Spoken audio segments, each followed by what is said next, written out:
कैसे हो मेरे दोस्तों? सब बढ़िया? क्या चल रहा है लाइफ में? चलो बढ़िया चलना चाहिए। ठीक है, मस्त रहो, अच्छे से बस पढ़ते रहो, अपना ईमानदारी से काम करते रहो, सक्सेस मिल ही जाएगी। ठीक है, चलो अभी हम लोगों ने क्या क्या पढ़ा था उसको थोड़ा सा लास्ट वीडियो में, जितने भी वीडियो में हमने अभी तक पढ़ा है उसको एक बार क्विक रिवीजन के तौर पे देख लेते हैं। ठीक है, सबसे पहले हम लोगों ने देखा था कि बायोलॉजी क्या है। तो बायोलॉजी क्या है? लिविंग ऑर्गेनिजम्स की स्टडी है। ठीक है, रिडक्शनिस्ट बायोलॉजी के बारे में हमने बात किया था। उसके बाद से हमने बताया था कि जो triple helical structure of the collagen है वो किसने दिया था? तो जी.एन. रामचंद्रन साहब ने दिया था। ठीक है, उसके बाद से हम लोगों ने cell the unit of life का इंट्रोडक्शन पढ़ा था। ठीक है, कि सेल क्या है? Cell is the structure and functional unit of life.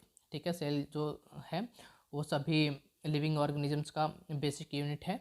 ठीक है, और उसके बाद से हम लोगों ने बात किया था कि सेल क्या है, उस किस में कैपेबल होता है, तो इंडिपेंडेंट एग्जिस्टेंस कर सकता है और अपना इसेंशियल जो फंक्शन है लाइफ का वो परफॉर्म कर सकता है। ठीक है, अगर कुछ भी कम है सेल के जो रिक्वायरमेंट है उससे थोड़ा सा भी अगर कमी है तो वो कभी अपना लाइफ एग्जिस्टेंस इंडिपेंडेंटली एग्जिस्ट नहीं कर सकता। ठीक है, उसके बाद से हम लोगों ने पढ़ा था क्या?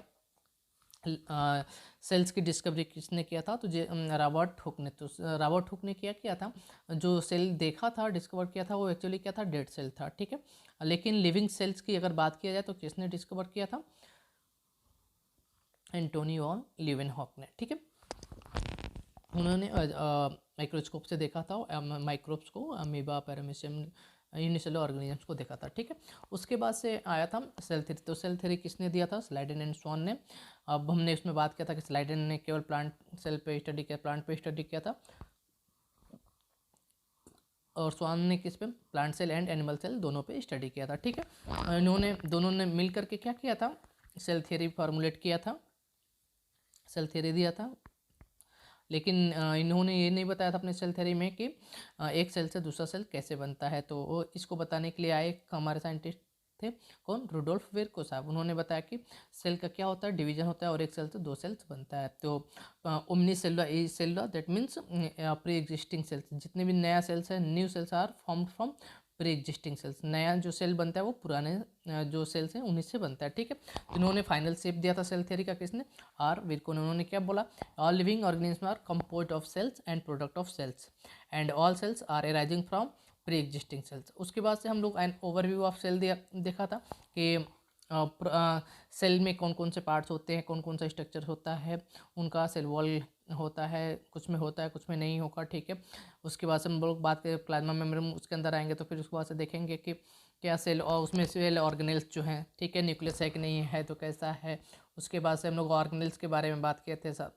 ठीक है, उसके बाद से हम लोगों ने देखा था कि कौन कौन सा सेल ऑर्गेनेल है जो क्या है आपका नॉन मेम्ब्रेनस है, लाइक राइबोसोम्स। ठीक है, उसके बाद से हम लोग शेप ऑफ सेल्स के बारे में बात किए थे, कौन सा लार्जेस्ट सेल है, कौन सा स्मॉलेस्ट सेल है। तो माइकोप्लाज्मा को हमने क्या बोला था कि स्मॉलेस्ट सेल है। ठीक है, तो कितना होता है?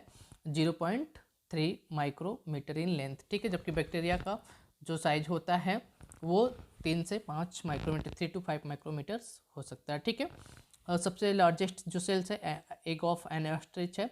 ठीक है, उसके बाद से ह्यूमन सेल्स का जो आरबीसी सेल है, ठीक है, वो क्या है? उसका डायमीटर जो होता है 7.0 माइक्रोमीटर होता है। और नर्व सेल जो है वो लॉन्गेस्ट सेल है, लेंथ में सबसे लंबी जो सेल्स है वो कौन है? नर्व सेल है।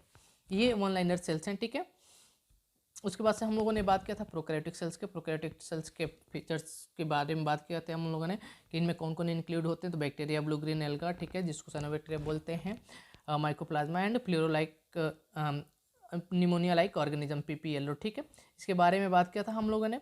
उसके बाद से शेप के बारे में बात किया था कि अगर बैक्टीरिया कैसा हो, रॉड शेप हो, तो उसे कैसा बोलेंगे? बैसिलस है। अगर स्पेरिकल हो तो उनके ग्रुप को हम लोग बोलते हैं कॉकस। अगर कॉमा शेप का हो तो उसे बोलते हैं विब्रियो, एंड स्पाइरल शेप का तो स्पाइरोलम बोलते हैं। ठीक है, तो एक चीज़ हमने बताया था कि prokaryotes have all prokaryotes have a cell wall surrounding the cell membrane except in mycoplasma. अगर माइकोप्लाज्मा को छोड़ दिया जाए तो जितने भी आपके प्रोकैरियोट्स हैं सब के सब क्या हैं? प्लांट्स है, क्योंकि उनमें सेल वॉल क्या होता है? पाया जाता है। तो आप प्लांट्स किंगडम में ही उनको, प्लांट किंगडम में तो अब नहीं रखेंगे, प्लांट्स उनको मान के चलेंगे, ठीक है, जिनमें सेल वॉल है प्लांट सेल में इंक्लूड होंगे, ठीक है। आगे हम लोग जब बात करेंगे क्लासिफिकेशन पढ़ेंगे तो उसमें डिटेल में पढ़ेंगे इसको। उसके बाद में हम लोगों ने बात किया था प्लाज्मिड। प्लाज्मिड एक इम्पॉर्टेंट पॉइंट है। तो इसका जो क्रोमोसोमल जेनेटिक मटेरियल होता है बैक्टीरिया में, ठीक है, उसको हम लोग क्या बोलते हैं, प्लाज्मिड। उसका काम क्या क्या था हम लोगों ने देखा था कि ये रेजिस्टेंस टू एंटीबायोटिक्स होता है और क्या करता है, ये मॉनिटर करता है bacterial transformation with foreign DNA. Mesosome के बारे में बात किया था हम लोगों ने। फिर उसके बाद से हमने बात किया था cell envelope and its modification. एक डायग्राम दिया हुआ है फिगर नंबर 8.2, इसको आप एनसीईआरटी में देखिएगा। एक टिपिकल यूकेरियोटिक सेल्स की जो साइज होती है वो कितनी होती है, 10 to 20 माइक्रोमीटर्स, ठीक है। टिपिकल बैक्टीरिया का जो साइज होता है 1 to 2 माइक्रोमीटर्स, पीपीएलओ का अबाउट 0.1 माइक्रोमीटर, एंड वायरसेस का जो साइज होता है 0.2 to 0.2 माइक्रोमीटर। ये सारी चीज़ें एक जगह अगर डायग्राम में कहीं पे भी लिख दिया एनसीईआरटी में तो उसको स्टेटमेंट के फॉर्म में नहीं लिखेगा और यहाँ से क्वेश्चंस बनते हैं, ठीक है। तो ये एक भी डायग्राम्स को और वहाँ पे जो लिखा हुआ है उसको बहुत ही ध्यान से देखना है, उसको याद करना है, वहाँ से क्वेश्चंस बनते हैं, उस क्वेश्चंस को गलत नहीं करना है, ठीक है। उसके बाद हम लोगों ने पढ़ा था cell envelope and its modification, ठीक है। उसके बाद से हम लोगों ने देखा था कि gram positive and gram negative staining के बेसिस पे दो टाइप ग्रुप में हम लोगों ने बैक्टीरिया को डिवाइड किया था, gram positive and gram negative.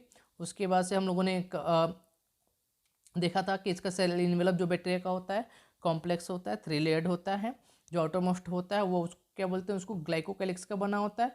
अगर वो लूज है तो स्लाइम लेयर बोलेंगे, अगर वो थिक है तो उसे कैप्सूल बोलेंगे। उसके अंदर होगा सेल वॉल, उसके अंदर क्या होगा आपका सेल मेम्ब्रेन, ठीक है।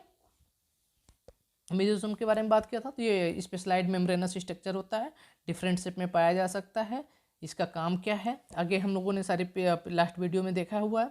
फिर से हम लोगों ने बात किया था कि जो फ्लैजिला है उसमें कौन कौन सा पार्ट होता है फ्लैजिला का, तो फ्लैजिला का 3 पार्ट होता है, filament, hook and basal body, ठीक है। पिलाई एंड फिम्ब्री क्या होते हैं आपके, ये भी क्या होता है, फ्लैजिला लाइक स्ट्रक्चर होता है, लेकिन इनका लोकोमोशन में कोई भी रोल नहीं होता है, ठीक है। ये अटैचमेंट में हेल्प करते हैं।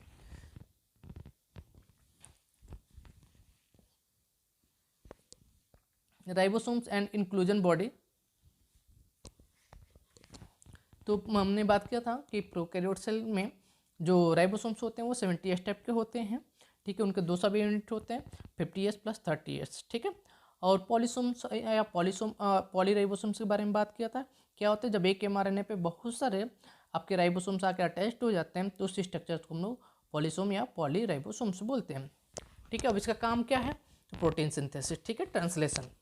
इंक्लूजन बॉडी हमने बताया था क्या होता है, ये स्टोरेज मटेरियल होता है, लाइक ग्लाइकोजन ग्रेन्यूल्स हो गया, साइनोफाइसिन ग्रेन्यूल्स हो गया, ठीक है, फॉस्फेट ग्रेन्यूल्स हो गया। तो ये क्या होता है, ये नॉन मेम्ब्रेनस स्ट्रक्चर, इस पर ये ऐसा नहीं है कि किसी मेम्ब्रेन से कवर्ड होता है, ठीक है।